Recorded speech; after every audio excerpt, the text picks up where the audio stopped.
que j'ai reçu l'invitation avec l'objet de cette conférence, j'ai senti un devoir républicain d'être là, et d'abord pour apprendre.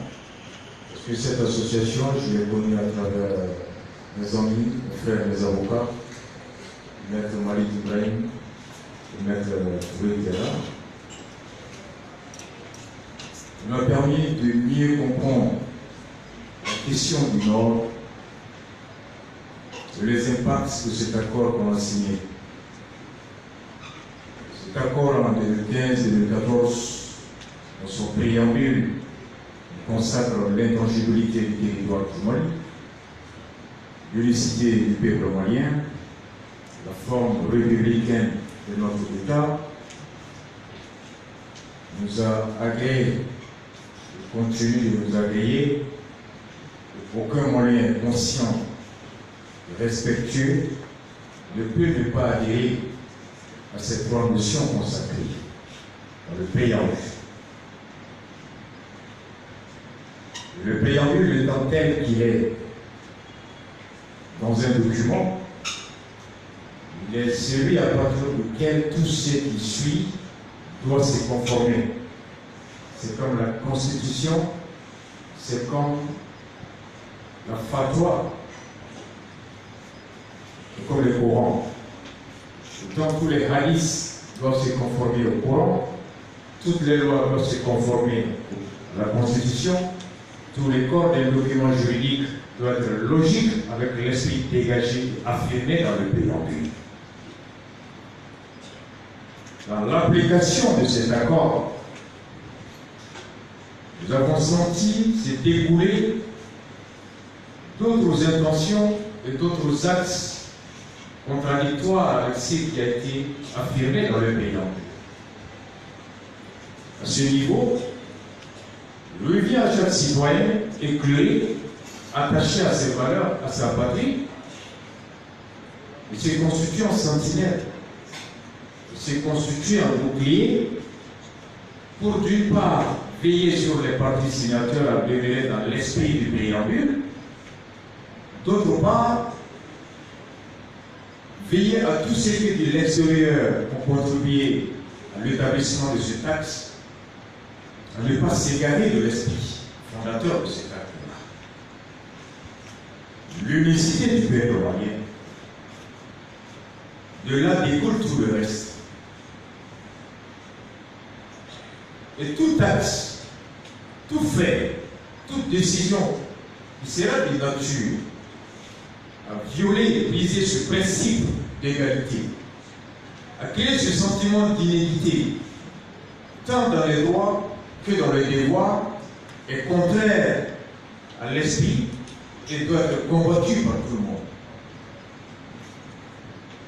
Voici en réalité cet accord signé en 2015, nous l'avons défendu, nous le défendons sur la base de ces trois principes, qui sont les principes fondateurs de toute république du monde, y compris celle du Mali, un peuple, un but, une foi.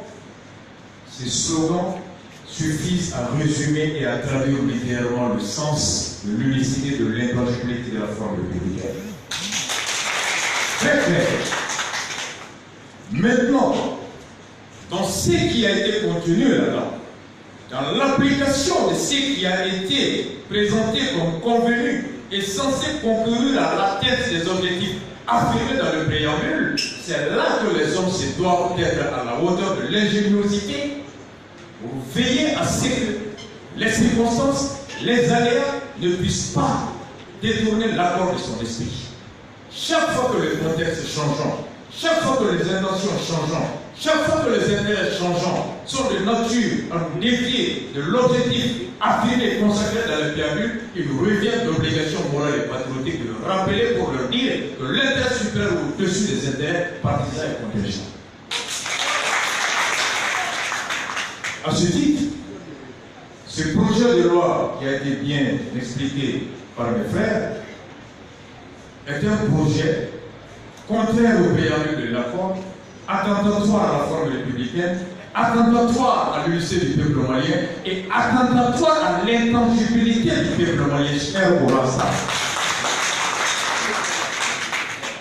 La mauritanisation, l'institutionnalisation, la forme, l'architecture institutionnelle qu'ils sont en train de fabriquer, qui va être de nature à conférer le pouvoir démocratique à la minorité démographique pour imposer sa volonté à la majorité démographique par un biais de jeu institutionnel, est un système qui a été appliqué ailleurs, dont les conséquences ont apporté la vie ailleurs, Rwanda, Burundi et en Mauritanie.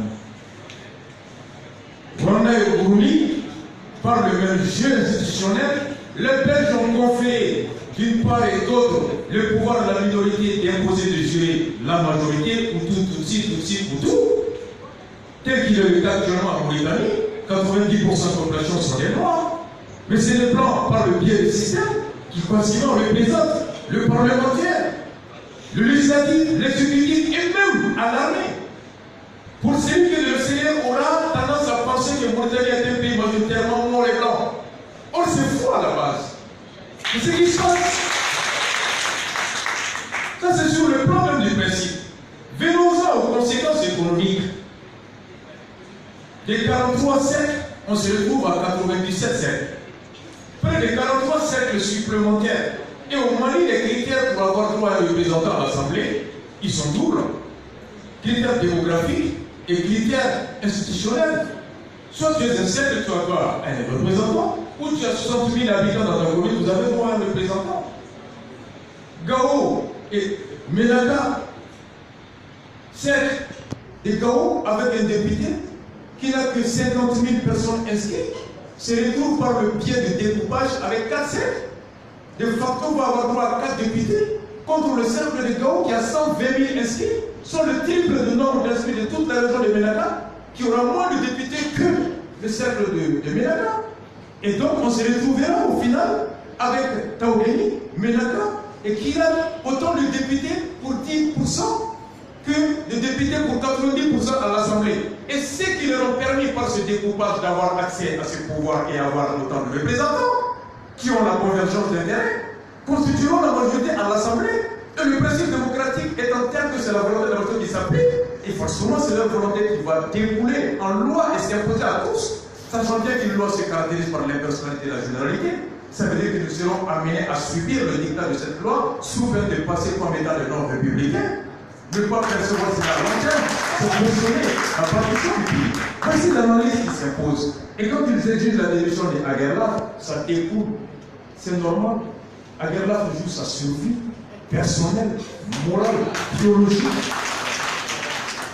On ne peut pas connaître les conséquences d'un tel acte et accepter que son auteur puisse encore continuer à posséder les portions du pouvoir. Ce n'est pas logique.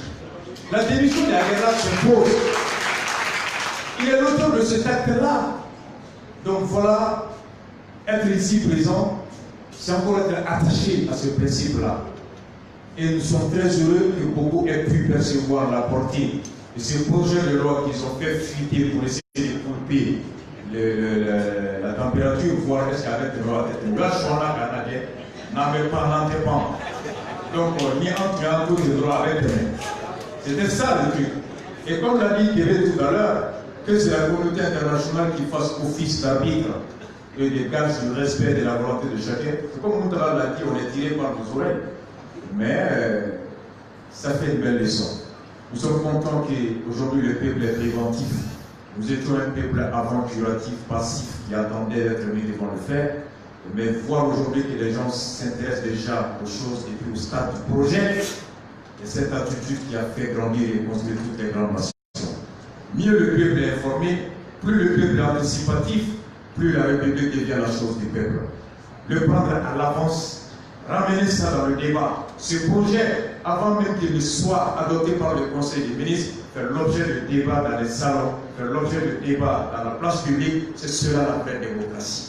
Nous sommes en train de mûrir. Nous sommes en train de mûrir et aujourd'hui on est très fiers de nous-mêmes. On n'a pas attendu qu'il soit adopté en Conseil des ministres. Nous n'avons pas attendu qu'ils en parlent dans leur thème dès l'instant qu'on l'a appris, chacun a commencé à s'interroger sur ses conséquences dans sa vie personnelle, dans sa vie au niveau local, dans sa vie au niveau national et dans la vie de la nation à long terme.